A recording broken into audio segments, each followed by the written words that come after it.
Hello, and welcome to another lesson in our series entitled Living into God's Promises.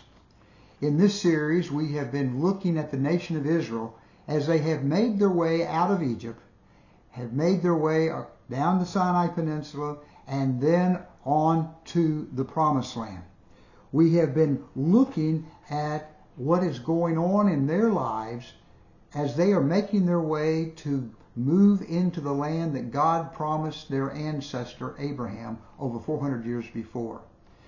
He is instructing them on how to live into his promise, the land he has promised to give them. Well, this particular lesson that we're looking in today is from chapter 4 of Deuteronomy and is entitled The Gift of God's Law. Now, after delivering Israel from Egypt, God told them that if they kept his commands, that they would be his favored nation, and that they would be for him a nation of priests, that they would share him, represent him, reflect him to a pagan country to which they were going. Now, God challenged them in Leviticus with the challenge, "Be ye holy, for I am holy." And then he is giving them instructions on how to live a holy life, how to live a life that will reflect this holy God. And that's what these lessons have been about. When he gave them those instructions, they included all aspects of their life. Specifically, they included aspects of worship, what kind of offerings they should bring, how they would draw near to God, the construction of the tent of meeting, the selection of priests, the ordination of the priests, the establishment of the Day of Atonement. These things related to worship. He gave them instructions on exactly how they should do that. But he also gave them instructions on every other aspect of their life. He gave them instructions on personal hygiene. He gave them instructions on interpersonal relationships. And he also gave them instructions even on details such as how to harvest your field. Remember, he said, don't harvest to the corners, but leave some there so that the poor and the marginalized can come behind you and have something to live on. Although these people have seen God's hand at work in their lives personally, again and again and again, we see them constantly murmuring and rebelling. They saw him change Pharaoh's heart through the supernatural event of the plagues. They saw him supernaturally dry up the Red Sea so they could escape Egypt. They saw him cause the Red Sea to flow back together and destroy the army of Pharaoh. They saw him provide for them when they were in need, water from a rock, manna, and quail. They have seen him again and again supply their needs. But they've also seen his physical presence in their midst. As they came out of Egypt, they saw him lead them by a cloud in the daytime and a pillar of fire at night. When they got to Mount Sinai, they saw his physical presence manifested with fire and thunder and smoke and earthquakes, and then a voice that spoke to them. They have seen God's hand working in their life and manifesting himself to them physically again and again and again. Yet, as we've seen, they continued to murmur, to grumble, to complain, to back up. And we know what happens. God leads them Moses leads up to the Promised Land in God's direction. They send spies in. The spies come back with a negative report, and they rebel and they refuse to go in. They complained. They said, we would rather have died in the wilderness than to go into that land and be defeated by those people. The very people that God has 3 times told them he was going to drive out. And God said, you're going to get your wish. And so for 40 years, they wander in the wilderness, and a whole generation has to die off before God is going to fulfill his promise for the descendants of Abraham. Now this story, and we're familiar with it, is told in the books of Exodus, Leviticus, Numbers, and Deuteronomy. All of these books, we believe, were written by Moses. Exodus is a historical narrative, and it tells the story of Moses and his birth and his call and what happened in Egypt and the deliverance from Egypt. Leviticus is the book of instructions. It carries the name like it is the book of priests, and that's what some people say. This was a book written for the priests, because a lot of the instructions in there are related to worship. But there are some many other instructions included in Leviticus as well. Numbers, again, is more of a historical account, and it tells of the story of their trip to the Promised Land, their rebellion, and their failure to enter the land when they should have, and their wilderness wanderings, and then at the end of the 40 years, God begins to lead them back toward the Promised Land for another attempt to enter. The book of Numbers contains a census at the beginning of the book, counting the people when they first came out of Egypt, and a census at the end of the book, counting the people and organizing them, getting ready to cross into the Promised Land. The book of Deuteronomy consists primarily of speeches made by Moses just before he died. In other words, after that 40 years of wandering and in the wilderness, and he has led them up to the Kadesh Barnea, up ready to around the country of Moab, and up along the eastern shore of the Jordan River, and they're ready to go in. And Moses has, right before he dies, he's given them this series of speeches and instructions. And in the course of giving these speeches, he is recounting the history of God's faithfulness to them, but he's also then repeating the laws, the instruction that they should follow once they get into the Promised Land. And this is where the title of the book comes from, Deuteronomy, meaning the second law. In fact, he will repeat much of the law that's been given in Leviticus and the other books, and the Ten Commandments that was given originally in Exodus and then now is given again in Deuteronomy. Some people suggest that the book of Deuteronomy is written in the same format that they would write treaties back in that day. That is, when a king was making a treaty with another country, they would write up a treaty, and many say that this book of Deuteronomy is written in the same style. That is, it starts off by identifying who the king is. Yahweh is the one that's speaking. And then he gives a historical background of the relationship between the parties. And Moses goes through great detail of the history of God's faithfulness to the people of Israel. And then he sets out the terms of the treaty, what the people have to do to enjoy the benefit of the king. And these are the laws, the instructions that God has given Moses to tell to the people. And so, accordingly, he repeats much of the law that has already been given. And then the book concludes, and like a treaty would, with a listing of the curses that would happen to you if in fact you don't abide by the treaty, the covenant, and a list of the blessings or benefits you will receive if in fact you do abide by it. And this is the book of Deuteronomy. And as I said, our lesson today comes from the 4th chapter of Deuteronomy. The setting for this particular chapter. The 40 years of wandering is over, and they have again made their way across the Sinai Desert, going toward the north toward the Promised Land. They have had to defeat 2 tribes as they make their way toward the Promised Land. 2 other tribes, 2 other kings they have to actually have a military battle with and defeat on their way.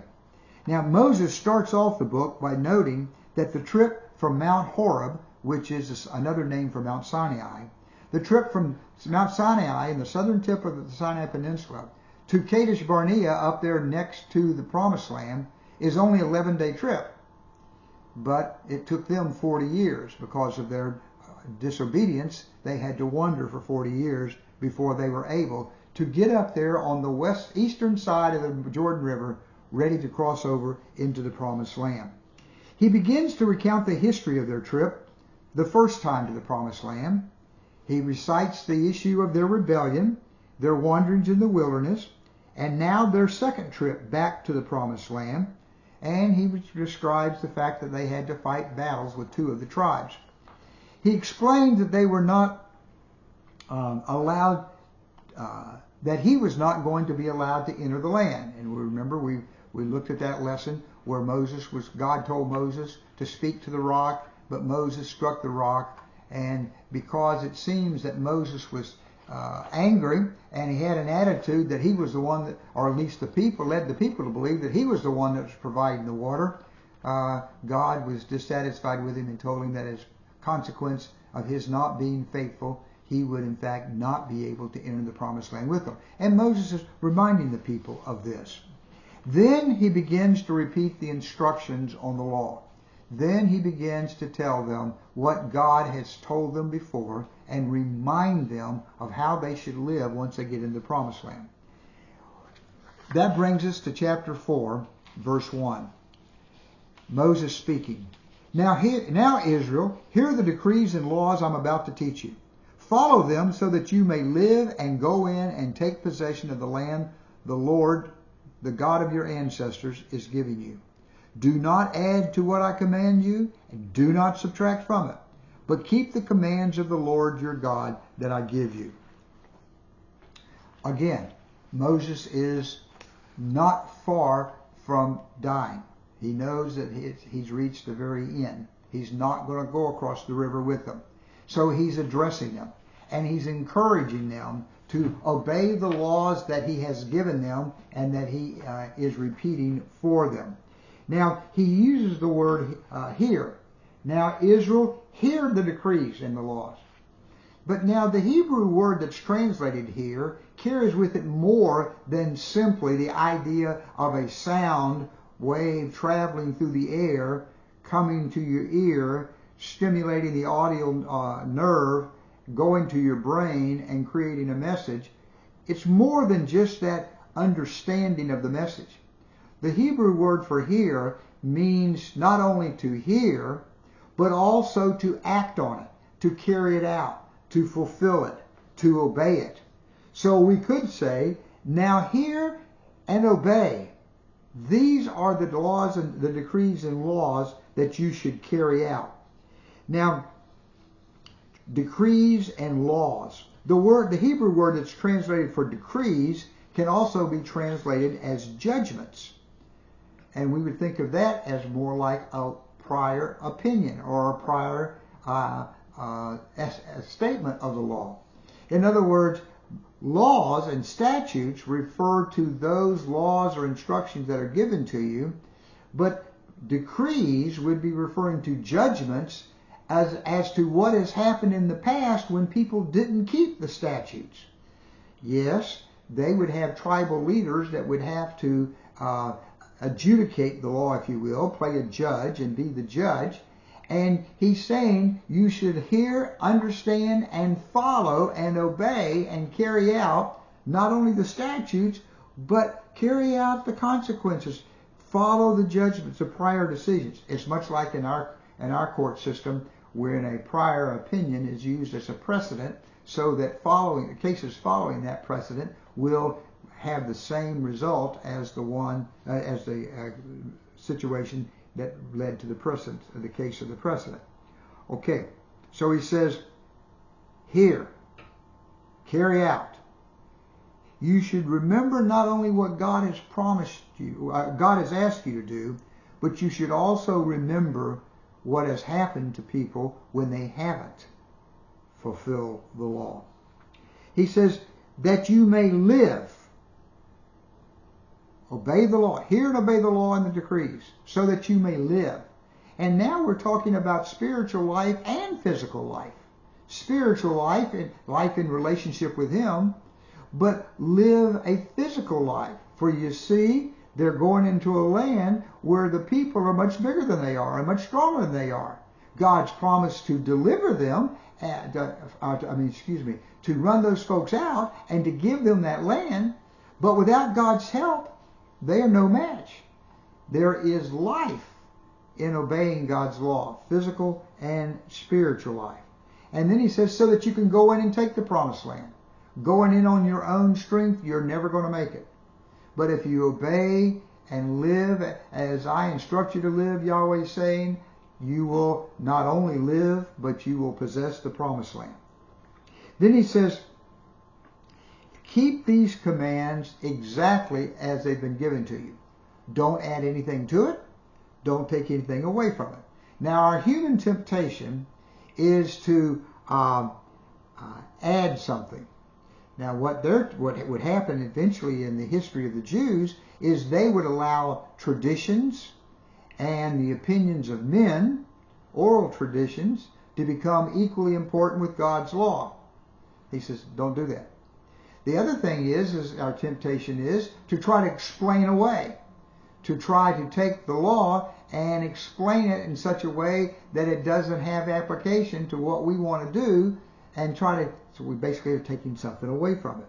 So he says, don't add anything, don't take anything away. Don't try to explain it away. Then in verse 3, you saw with your own eyes what the Lord did at Baal Peor. The Lord your God destroyed from among you everyone who followed Baal of Peor, but all of you who held fast to the Lord your God are still alive today. Now he's referring to an incident that happened to Israel not too long before he's preaching this sermon. Okay, Peor is the name of a location. Now, Baal is the generic name for the god, the idol gods that the Canaanites and the Midianites and the other tribes of the area worship. It's an idol. It was thought to be the god of the storm, the god of rain, the god of fertility. They worship Baal by worshiping this idol, but the worship involved, because it was a god of fertility, it involved sexual conduct. It involved basically sexual intercourse with prostitutes at the temple. That was a form of worship. Now, every city would have their own Baal. That is, they would have their own idol of Baal. The Baal of Peor was the Baal god idol that was worshipped by the people of Peor. Okay? Israel is making their way to the Promised Land. And as they travel through the land of the Midianites, the Moabites, they camp for a while near Peor. And while they're camped there, many of the men of Israel became very attracted by the females, the ladies of Peor, of the area. And they were attracted to the point that they began to involve themselves in sexual intercourse with them. And these ladies then enticed the men to worship the Baal of Peor, to worship that idol. And many of them were doing that. And of course, that involved the sexual immorality at the temple. Obviously, the worship of an idol, regardless of how you worship, but especially in this particular situation, was very offensive to God. So, Numbers 25:3 reads, so Israel yoked themselves to the Baal of Peor, and the Lord's anger burned against them. His anger burned against them such that he told Moses that he should put to death the men who had worshipped this idol. And then, as a judgment from God, a plague broke out on the people of Israel. 24,000 men died from that plague. Every man that had worshipped the idol died. 24,000. Moses reminded them, look what God did when you didn't keep his law. I mean, the commandments clearly say you're not to worship any other god. They did. 24,000 were killed by this plague. So he points out, isn't it? You should note, all of those who yoked themselves with the Baal of Peor died. But you who didn't, you who stayed faithful to God, you who resisted the enticement to worship the Baal of Peor, you're still alive. It's interesting. You're still alive.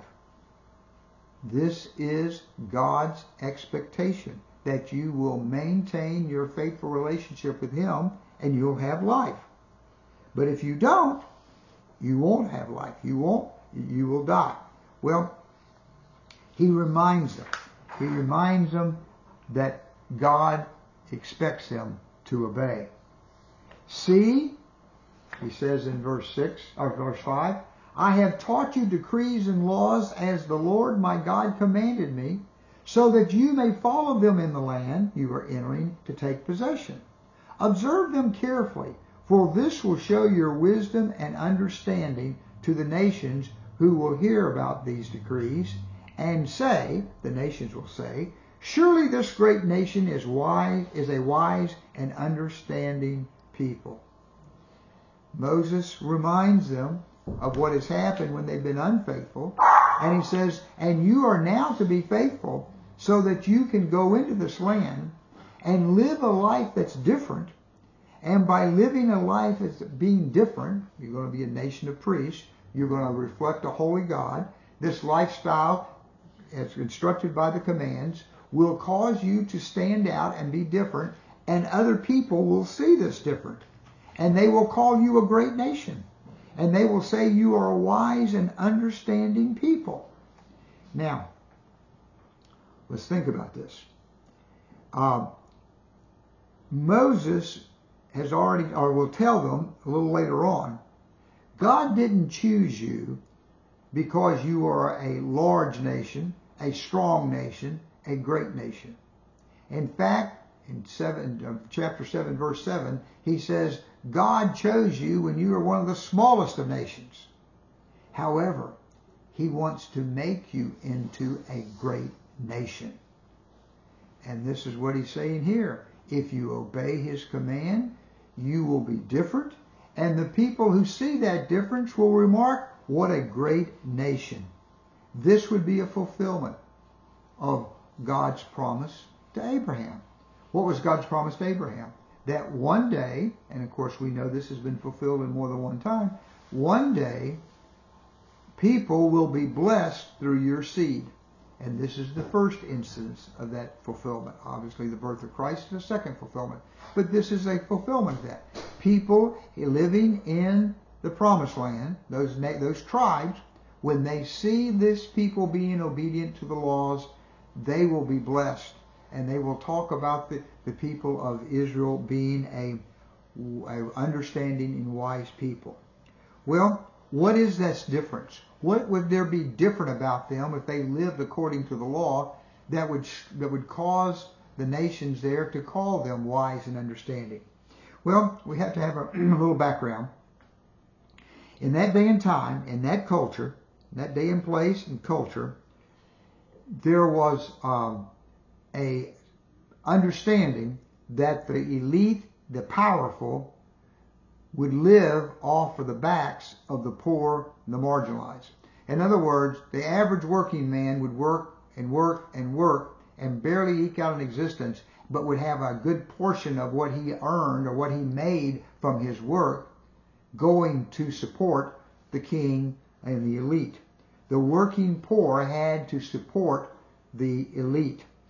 As one writer said, and that's what was going on in Egypt.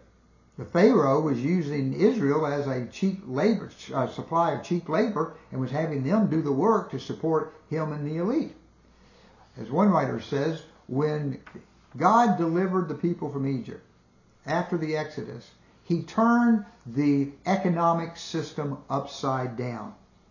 For you see, when they came out of Egypt, and now they're going into the promised land, God is giving them instructions such that, number one, there will not be this elite draining the poor, but number two, working men would keep most of what they were able to produce, and they would share it with those who did not have, such as the harvesting of the field.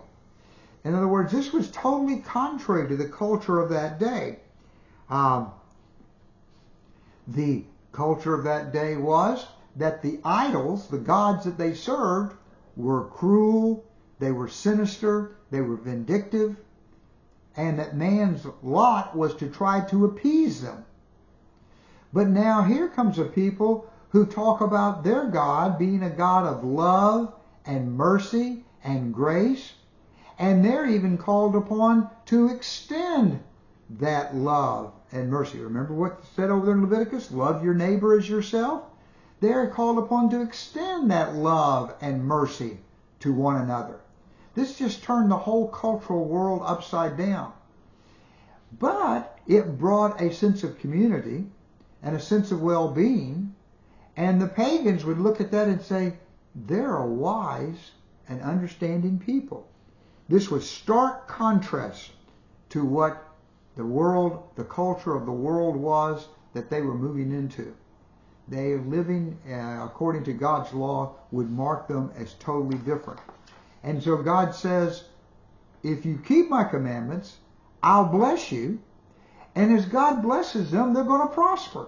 And that's going to get the attention of the pagans, to see how their God has been blessing them, that Israel's God is blessing Israel, while their God doesn't seem to be taking care of them. So the people of Israel would be seen as different. And this is what God wanted them to. And Moses is saying, this is why you need to keep the law, so that you will be different. See, I have taught you the decrees and laws as the Lord my God commanded me, so that you may follow them in the land you are entering to take possession. It's not just to get there, but you're to follow it once you get there. Interesting to note, just a little side note. These people were not farmers. When they went to Egypt early on, Joseph, Israel's family went to Egypt, they were shepherds. They'd never been farmers. They were shepherds while they were in Egypt, and then they became slaves, and they're still not farmers. Yet God's given them instructions on how to harvest a wheat crop.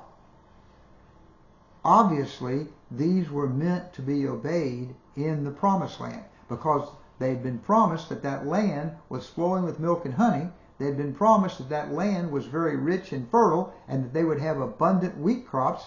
And he gave them instructions on how, something that was totally foreign to them.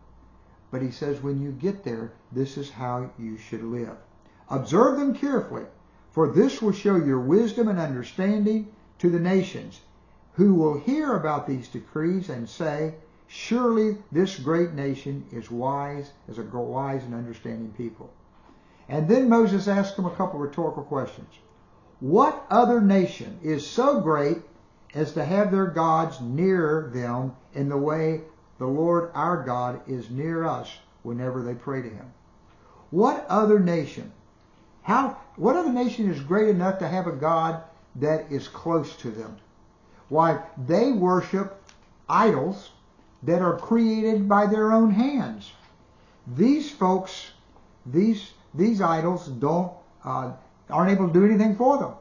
Yet Israel has a God that is very near to them, who hears their prayer, who answers their prayer, and takes care of them. So he says, what other nation has a God like this?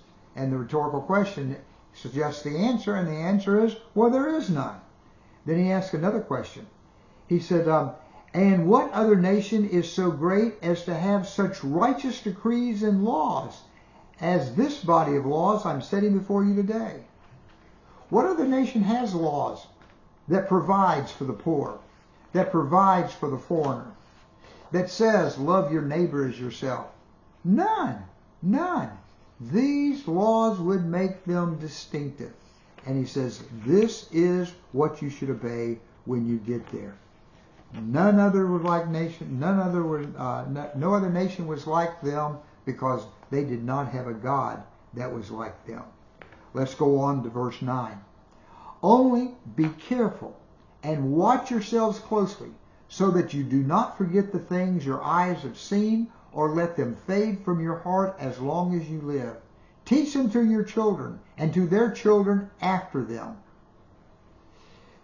Moses is saying, I'm giving you these instructions on the law, but you need to remember what you've seen as far as God working in your midst. It's one thing to observe the laws, But when you see what God has done, you remember who this God is. Now, he starts off using a couple words. He's given an instruction. And he uses two verbs that are in the imperative sense. And by the imperative, it means it's an instruction. You should do this. The verbs, be careful, watch yourselves. Okay? Interesting enough, those two verbs, translated into English this way, really are different forms of the same root word, which means to guard. So you could read that to say, guard what you're guarding. Be careful, watch yourselves closely. Guard against what? That you don't forget the things that your eyes have seen. Now, he's talking to a group of people. Now remember, those who were over 20 at the time that they refused to go in before the 40 years wandering have died. However, there were people up to 20 who, at the time they refused to go in, who are now senior adults, 60 plus, but they remember seeing the plagues in Egypt, the dried up Red Sea, the fire and the smoke on the mountain. They remember seeing the pillar of fire, the cloud. They have seen this over and over, and all of the instances in the wilderness, the manna, the quail, the water from the rock. He says, remember what you've seen. Be careful and watch yourselves closely so that you do not forget the things your eyes have seen, or let them fade from your heart. As you see God's faithfulness, it's going to inspire you to continue to follow his law. And then he says, teach the children and their children after them. This should be something, these memories should be passed on from generation to generation. And of course we know that's what will happen. Once they move into the promised land, these stories will be told over and over and over again. And when they refer to the God of Israel, they refer to him as the God who delivered us from Egypt. But this is something Moses is warning them. Don't forget. Remind yourselves. Teach your children. Tell your children about what God has done. And then he gives them a specific instance. Remember the day you stood before the Lord your God at Horeb, that's Mount Sinai, when he said to me, assemble the people before me to hear my words, so that they may learn to revere me as long as they live in the land, and may teach them to their children. You came near and stood at the foot of the mountain while it blazed with fire to the very heavens, and with black clouds and a deep darkness. He says, some of you will remember and teach the children about the time you came to Mount Sinai and what happened there. What happened there? Well, we remember at Mount Sinai, Moses called them together, and they were camped there at the base of Mount Sinai. God told Moses to call them together because he was going to speak to him from the mountain, so that the people would hear God speaking to Moses, and from that point forward, they would be willing to listen to Moses and to revere God. So, what happened? While they were camped there at the foot of the mountain, there was fire, there was black clouds, there was a deep darkness, all of these suggesting the presence of God. And then Moses reminds them, they heard a voice. They heard a voice coming from the clouds, the smoke, the voice of God. And that voice gave them the 10 Commandments. They heard this with their own ears. He says, remember this, and tell your children about this, and tell your grandchildren, so that those who weren't there have an understanding that the God of Israel is alive, well, and is intervening on behalf of his people on a daily basis. So he says, remember what happened. God kept his promise to Moses. I'm going to speak to him from the crowd. And in fact, he did. They got the 10 Commandments. He says, you came near and stood at the foot of the mountain while it blazed with fire to the very heavens, black clouds and deep darkness. Then the Lord spoke out of the fire. You heard the sound of words, but you saw no form. There was only a voice. They didn't see God. Now this is an interesting contrast. The pagans had to have a physical representation of God, so they made an idol. They had to have something they saw, they could touch, they could point to. Israel didn't have a God that they saw. Well, they saw the manifestations of his presence, the cloud, the smoke, the fire. But they didn't have a God that they saw his form. But they heard his voice. They heard his voice. He declared to you his covenant, the 10 Commandments. He gave to you the instructions, the basis of the covenant. This is how you should live if you're going to enjoy my promised land, which he commanded you to follow, and then wrote them on 2 stone tablets. Originally he spoke them to them, then he wrote them on stone tablets. And the Lord directed me at that time to teach you the decrees and the laws you are to follow in the land that you are crossing the Jordan to possess. He says, remember what you saw that day. Tell your children about what you saw and heard that day. Tell your children about what you have seen God's hand doing on behalf of the nation of Israel, how he has intervened again and again. This way, when you get into that promised land and you live by my commands, you're motivated, you are incentivized, you are motivated to live by these laws and commands because you remember that the one who has given them to you, Yahweh, is faithful in keeping his promises. And he's promised to give us this land. And he's promised us once we're in this land to bless us if we will obey. So he says, your lifestyle should live such a way that you are reflecting this God by keeping his commands.